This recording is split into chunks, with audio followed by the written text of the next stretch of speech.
Hello everyone, I am Meenu और आप मेरे साथ सुन रहे हैं तकदीर टू कहानी का एपिसोड नंबर 2। इंदौर। एक मंदिर में एक जोड़ा फेरे ले रहा था। एक हैंडसम सा लड़का जिसकी नीली आंखों में एक अलग ही जुनून था, जैसे वो कोई जंग जीत लिया हो। वहीं शादी का जोड़ा पहने एक लड़की थी। वो लड़की भी काफ़ी सुंदर थी। ये लड़का राठौर इंडस्ट्री का सीईओ ऋषभ सिंह राठौर है।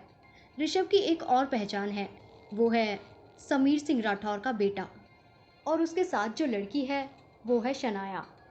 फेरों के बाद ऋषभ ने शनाया की मांग में सिंदूर भरा। शनाया ने अपनी आंखें बंद कर ली। कुछ सिंदूर शनाया की नाक पर गिरा।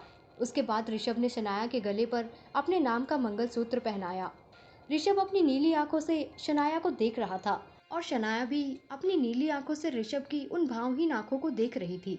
तभी उसके कानों में पंडित जी की आवाज़ पड़ी, आज से आप दोनों पति पत्नी हुए। ये कहकर पंडित जी वहां से चले गए। उनके जाने के बाद ऋषभ अपनी जगह से उठा। उसने शनाया की तरफ अपना हाथ आगे बढ़ाया। शनाया ने उसके हाथ को झटक दिया। मुझे किसी की हेल्प नहीं चाहिए, मैं खुद उठ सकती हूँ। शनाया अपने हाथ की मदद से उठ गई, लेकिन जब वो अपने दोनों पैरों के बल खड़ी हुई तब उसे एक तेज दर्द महसूस हुआ। शनाया, भागी क्यों थी तू शादी से? इससे अच्छा तो तरुण से शादी कर लेती, तो कम से कम इस खजूर से शादी तो नहीं करनी पड़ती। अब मैं इसके सामने खुद को कमज़ोर भी नहीं दिखा सकती। ये सब सोचकर शनाया ने अपने दर्द को अंदर ही छुपा लिया और चलने के लिए अपना पैर आगे बढ़ाया ही था कि वो खुद को संभाल नहीं पाई और गिरने ही वाली थी, लेकिन ऋषभ ने उसे पकड़ लिया। एटीट्यूड दिखाना अच्छी बात है, लेकिन टाइम और जगह देखकर दिखाना चाहिए, नहीं तो इंसान और एटीट्यूड दोनों की वैल्यू नहीं रहती। ये कहकर ऋषभ ने उसे गोद में ले लिया। Congratulation Mrs Sanaya Rishabh Singh Rathore. तो चले घर। ईरान। रेगिस्तान की रेत पर एक लड़की भाग रही थी। तभी उसके सामने एक लड़का जीप लेकर आ जाता है। Light brown hair, green eyes, हल्की हल्की light brown beard, muscular body. वो लड़का अपना गॉगल अपनी एक उंगली की मदद से नीचे करता है। Are you lost baby? That's perfect. इतने में ये सीन रिकॉर्ड हो जाता है। हाँ, यहाँ मूवी की शूटिंग चल रही थी। ये लड़का हॉलीवुड इंडस्ट्री का बेताज बादशाह डेनिस दी मॉल है। डेनिस एक्टर के साथ एक सक्सेसफुल बिजनेसमैन और एक माफिया लीडर है। कौन जानता था इस प्लेबॉय का दिल सिर्फ एक लड़की के लिए धड़कता है, और वो लड़की है।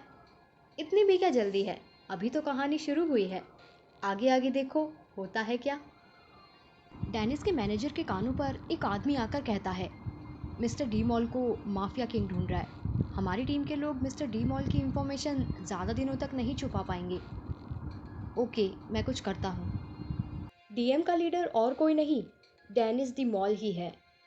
विद्युत अपने सर को सीट से लगाकर अपनी बीएमडब्ल्यू में बैठा था। मास्टर, विकी ने अपना फ़ोन विद्युत की तरफ बढ़ाते हुए कहा। विद्युत ने अपनी आंखें खोली। उसकी नीली आंखें बिल्कुल नीली पड़ गई थी। उसने विकी से फ़ोन लिया। हेलो माफिया किंग, मैंने सुना है माफिया किंग मुझे ढूंढ रहा है। विद्युत ने भी एटीट्यूड में कहा, ठीक ही सुना है, तो ढूंढने की वजह भी सुनी ही होगी। ओह एटीट्यूड, आई लाइक इट। तो हम सीधा डील पर ही आते हैं। वो क्या है ना, डीएम का जहाँ कोई फ़ायदा ना हो वहाँ डीएम घास भी नहीं डालता। डील क्या है? तो डील कुछ ऐसी है, आप मुझे अपनी बहन दे दीजिए और पूरे थाईलैंड पर राज कीजिए। उसकी बात सुनकर विद्युत का खून खौलने लगा। हाउ डेयर यू, तुम्हारी हिम्मत कैसे हुई मेरी बहन पर आंखें डालने की? अगर अगली बार से इस जुबान से मेरी बहन की बात निकली या उसके ऊपर गंदी नजर डालने की हिम्मत भी की ना, तो तुम्हारी आंखें और जुबान दोनों निकाल कर फेंक दूंगा। ये कहकर विद्युत कॉल रखने ही वाला होता है कि डेनिस हंसते हुए बोला, कूल किंग कूल, मुझे भी कोई शौक नहीं है एक बच्ची पर नजर डालने का। तो मजाक से हटकर हम डील की बात करते हैं। डील ये है कि ना ना, यहाँ फ़ोन पर मज़ा नहीं आएगा। हम एक दूसरे से फ़ेस टू फेस बात करेंगे। इसी बहाने हम एक दूसरे को देख भी लेंगे। ठीक है, मैं भी तो देखूं वो शख्स है कौन जो सीधा माफिया किंग को टक्कर दे रहा है। ऋषभ का विला। शनाया रूम में बैठी बैठी थक गई थी। उसने वॉच की तरफ देखा। मिस्टर ने तो कहा था वो 5 बजे से पहले आ जाएंगे, लेकिन 6 बजने को आए। लेकिन वो अभी तक नहीं आए। तभी उस रूम का डोर ओपन हुआ। एक मेड अंदर आती है जिसका नाम शांता ताई था। बड़ी मेम साहब, ऋषभ बाबा ने कहा है उन्हें घर आने में देर होगी, इसलिए वो आज आपको अपने घर वालों से नहीं मिला सकते और उन्होंने आपको खाना खाकर सो जाने को कहा है। इतना कह शांता ताई वहाँ से चली गई। The dragon house. विद्युत भी अपने विला पहुंच चुका था। वो इस वक्त अपने बार में था, ड्रिंक का एक सिप लेते हुए। आयशा, मैंने तुम्हें उस दिन कहा था ना, मेरे सिवाय किसी और के लिए अलमारी का दरवाज़ा मत खोलना। काश तुमने उस दिन मेरी बात मान ली होती, तो शायद आज हम एक साथ होते। दिन बीतते जा रहे हैं लेकिन तुम मुझे मिल ही नहीं रही। कहाँ ढूंढूं मैं तुम्हें? एक बार मुझे वो लोग मिल जाएं, जिंदा जमीन पर दफन नहीं किया ना तो मेरा नाम भी विद्युत सिंह राठौर नहीं। इतना कह विद्युत ने अपने वाइन का गिलास जमीन के हवाले कर दिया और एक फोन कॉल ने उसके गुस्से में घी डालने का काम भी कर दिया। मास्टर, आयशा की कोई कोई भी इंफॉर्मेशन नहीं मिल रही। शायद कोई है जो आयशा की इंफॉर्मेशन हम तक पहुंचने नहीं दे रहा है। सब के सब कहीं जाकर डूब मरो। पिछले कई साल से एक ही बात सुन सुनकर मेरे कान पक गए हैं।